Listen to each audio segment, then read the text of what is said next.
warahmatullahi wabarakatuh. Halo sahabat Kuker, kita kembali lagi di acara kita bersama yaitu Ngontai, Ngobrol Santai. Nah, tema kali ini yang akan kita bawakan yaitu mengukir prestasi generasi penerus bangsa. Bersama bintang tamu kita yaitu Kak Umi Mahfudoh Sahdia. Gimana? Ya Kak Umi, selamat siang Kak Umi. Iya, selamat siang Kak. Nah, teman-teman kita semua kan belum kenalkan siapa sih Mbak Umi. Nah, gimana kalau Mbak Umi memperkenalkan diri dulu ke teman-teman? Baik, jadi nama lengkap saya Umi Mahfudoh Sahdia. Saya mahasiswi jurusan Pendidikan Bahasa dan Sastra Indonesia semester 5 di Universitas Muhammadiyah Purworejo. Gitu Kak. Oh ya. Kalau boleh tahu nih, Mbak Umi itu asalnya dari mana? Kalau asal sih dari Kabupaten Banyumas Kak. Dari kecil udah tinggal di situ. Dulu saya itu lahir di Kabupaten Banyumas. Terus 40 hari setelah dilahirkan saya pindah ke Jakarta. 6 tahun pindah lagi ke Banyumas Kak. Oh, berarti bolak-balik gitu ya? Iya, dulu kayak gini. Berarti sama bapak ibu itu asalnya dari mana bapak ibu? Kalau papa sama mama, dua-duanya asli Banyumas. Banyumas semua. Baik, terima kasih Mbak Umi. Selanjutnya kita pengen tahu lebih banyak lagi tentang Mbak Umi. Katanya Mbak Umi, dari informasi yang kita dapat, itu Mbak Umi banyak sekali mengikuti sebuah perlombaan dan katanya lebih dari 20 perlombaan itu Mbak Umi telah menjuarainya. Itu gimana? Aduh, itu hoax sih Kak. Hmm. Yang benar 26 ya. Ngomong dikit ya Kak. Enggak, bercanda. Ya jadi sekitar 26 kejuaraan yang pernah diikuti dan alhamdulillah juara gitu. Jadi cerita prestasi-prestasinya Mbak Umi nih.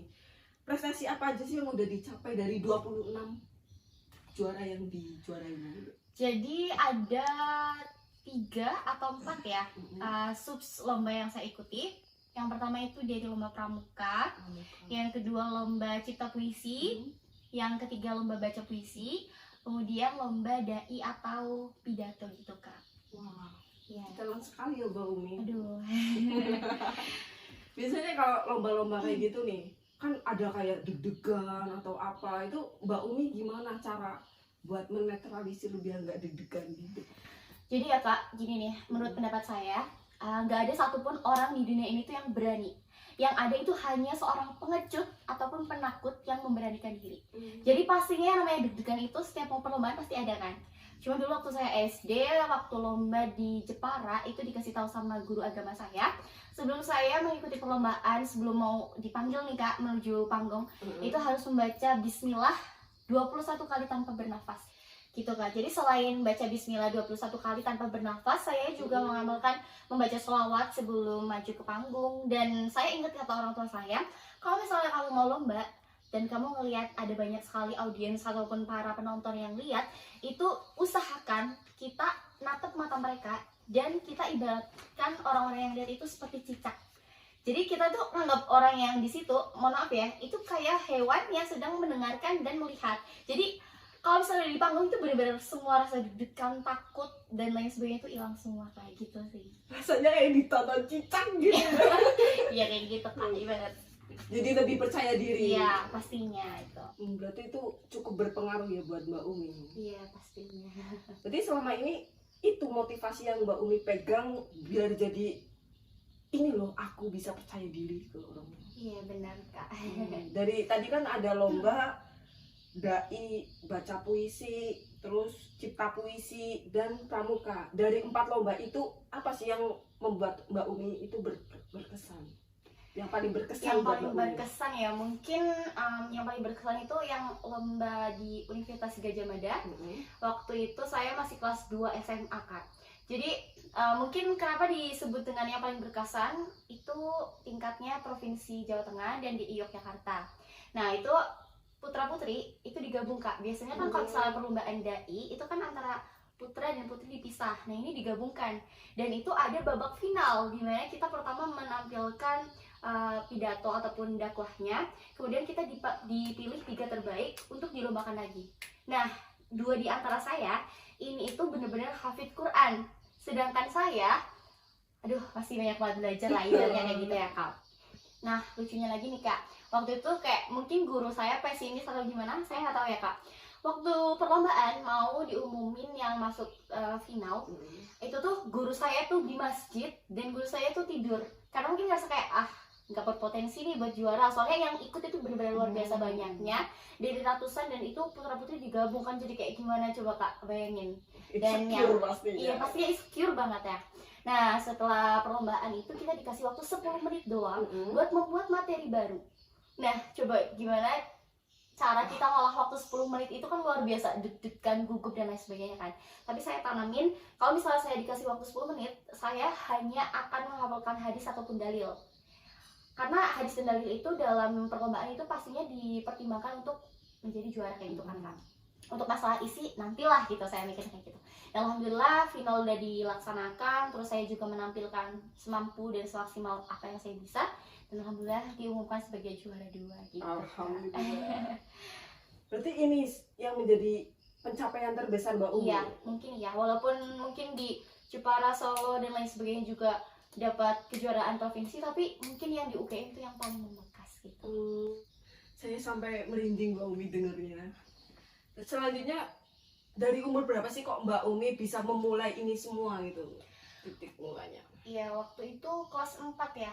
Awal mula itu masih ikut lomba penggalang, tau kan Kak? Pramuka, lomba penggalang pramuka, dan waktu itu tuh kayak apa namanya, belum tahu loh kalau impotensi aku tuh di mana ya, apalagi anak kelas 4 SD kan pastinya masih suka nangkap belut, masih suka main di luar rumah gitu kan Kak. Jadi sama sekali nggak tahu cita-cita ataupun passion saya itu di mana gitu. Terus waktu itu setelah mungkin dirasa di pramuka dianggap aktif, akhirnya saya ditawari untuk pertama kali itu lomba membaca puisi. Nah dari awal situ saya mulai ngerasa kayak oh ternyata ketika kita percaya diri di depan orang, menunjukkan suara kita di depan orang dan lain sebagainya, dan kita bisa membawa ataupun memberikan orang itu untuk kesempatan orang itu tuh hanyut bersama apa yang kita baca, itu di situ ternyata rasanya luar biasa ya gitu. Jadi mulai detik itu ditawarin lah sama guru-guru di SD ikut lomba A, B, dan C gitu Kak. Berarti itu ya yang awalnya. Iya. Wah ternyata Mbak Umi ini memiliki masa kecil yang cukup seru juga ya. Seru, berprestasi, pengalamannya udah banyak banget lah. Dari sekian lomba-lomba itu ada nggak sih lomba yang paling seru menurut Mbak Umi itu? Mungkin bukan lomba ya Kak, ini mungkin sekedar prestasi. Jadi waktu itu waktu saya kelas 1 SMA itu ada pembukaan unit bantu pertolongan pramuka. Yang buka itu kuartir cabang Banyumas, dan waktu itu kita diseleksi dari ratusan orang. Itu yang dipilih hanya sejumlah 15 wanita, dan kita waktu itu mendapatkan pengalaman pendidikan yang luar biasa kerasnya karena kita langsung dilatih oleh Brimob. Kemudian kita juga nginep sampai seminggu nggak mandi, terus ya tersilat gimana cara membangunkannya pakai petasan gitu. Pokoknya benar-benar luar biasa banget ya, seru gitu. Nah pas di prakteknya pun kita kan ngesar tuh, search and rescue kan.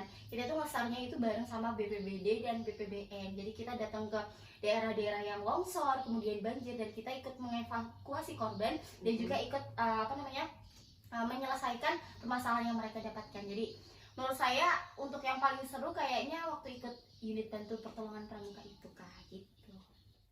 Dari sekian banyak pengalaman yang udah Mbak Umi dapat nih ya, ada nggak sih salah satunya yang bikin Mbak Umi terpuruk atau demotivasi, udah kayak kayaknya aku nggak pengen deh nerusin ini semua gitu, pernah nggak?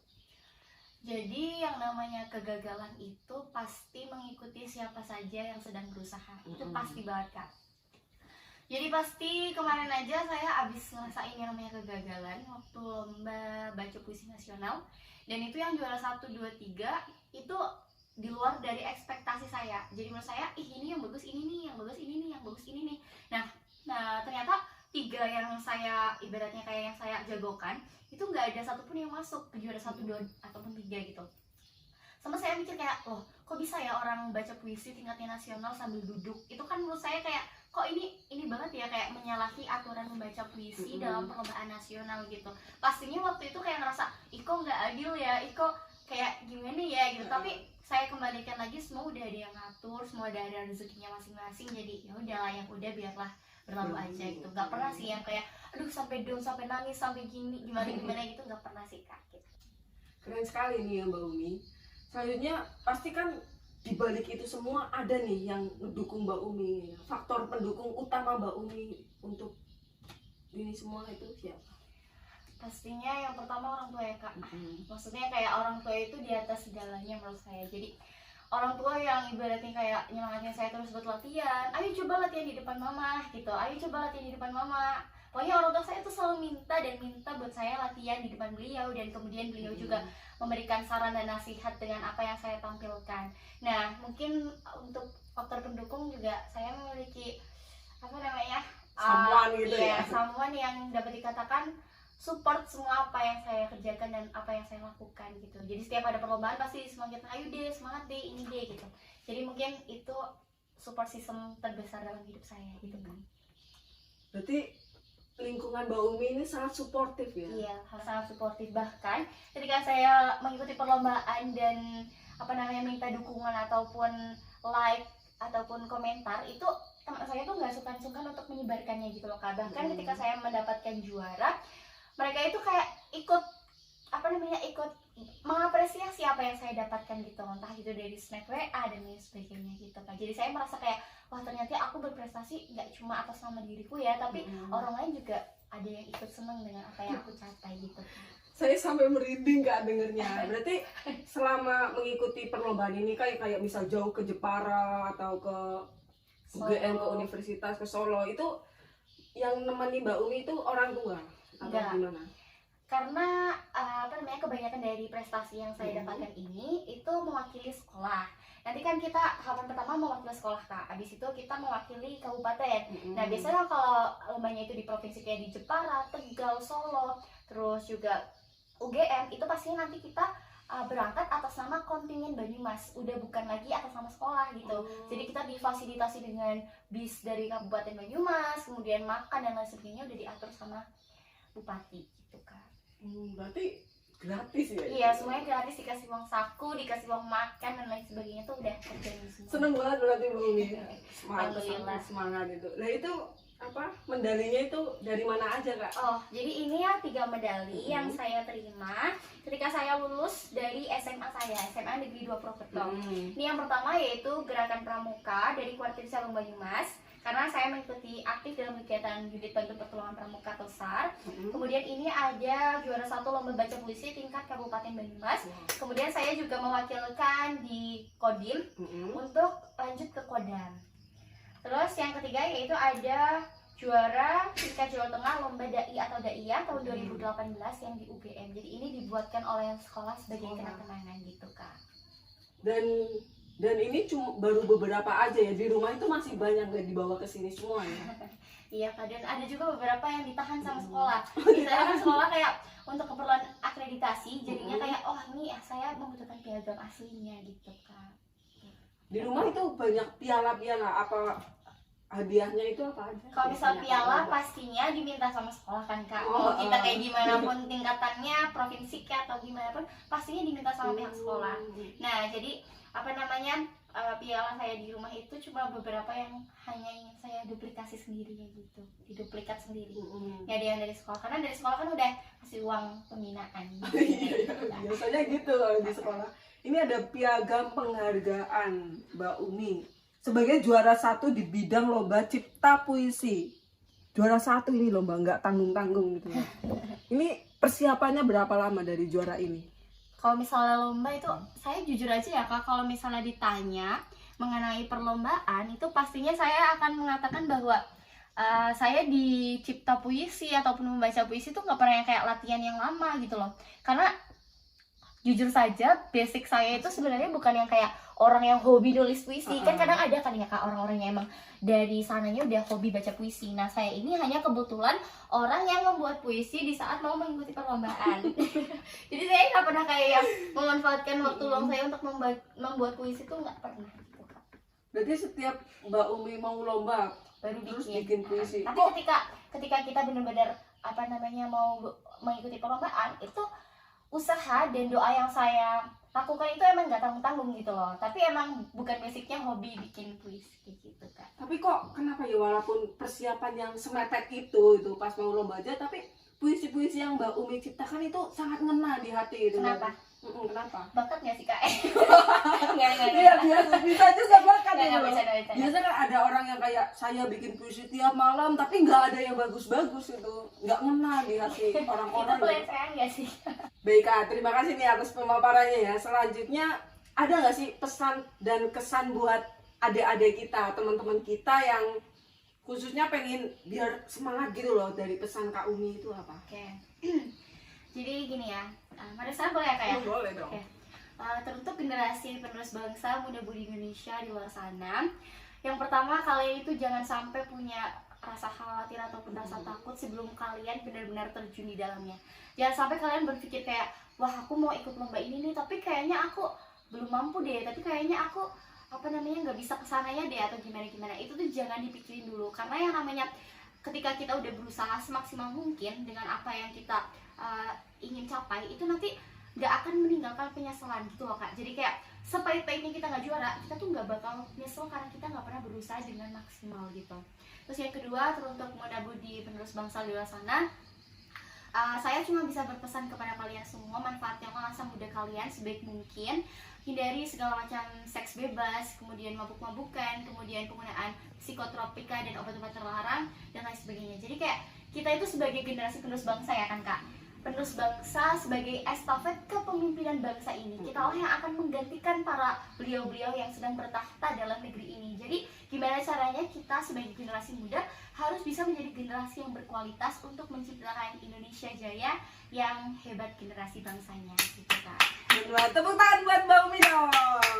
Ya, dari pemaparannya yang luar biasa tentang prestasi-prestasinya yang sudah menginspirasi kita semua. Terima kasih Mbak Umi yang sudah menghadiri acara kali ini.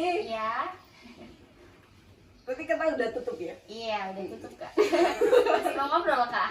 Pengen sih. Pastinya udah. Berarti kita nggak ngobrol lagi di sini. Kita Iya. pindah ke belakang kamera Oke. karena durasi untuk bergantian dengan acara selanjutnya. Sekian, wassalamualaikum warahmatullahi wabarakatuh. Jangan lupa kembali lagi dengan acara kita minggu depan yang menginspirasi untuk kita semua. Kita di Ngontai. Ngobrol santai. Dadah. Dadah.